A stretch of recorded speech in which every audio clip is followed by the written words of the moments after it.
Hi there, I'm Ryan with the Fluke Networks Technical Assistance Center, also known as TAC. Today I'll show you how to do a wet clean on a fiber end face.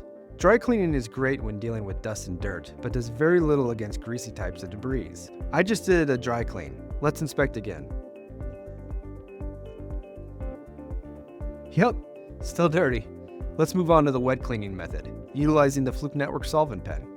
For years, IPA was used to clean fiber end faces, but now there are customized solvents that are far superior, such as the Fluke Networks solvent pen. Most importantly, the specialized OFC cleaner solvent is more effective than IPA at dissolving all contaminants, especially non-ionic compounds such as buffer gel and pulling lubricant.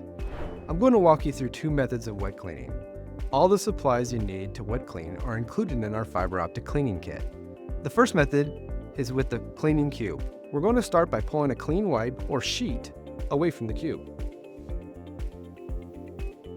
Next, we're going to apply a small amount of our solvent pen in the corner of the cube, and then we're going to take our fiber end face, dabble into the solvent, and drag away.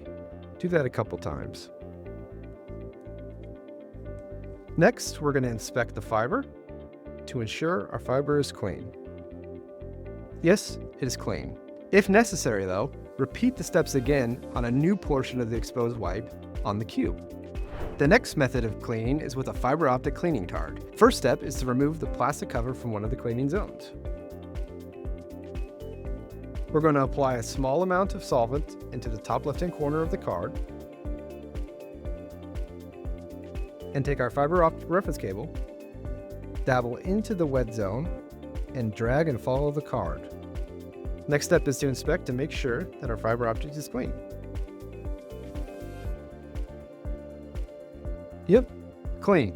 If necessary, expose a new cleaning zone and repeat the steps again. Simple as that. Thanks for watching, and if you have any questions, give TAC a call.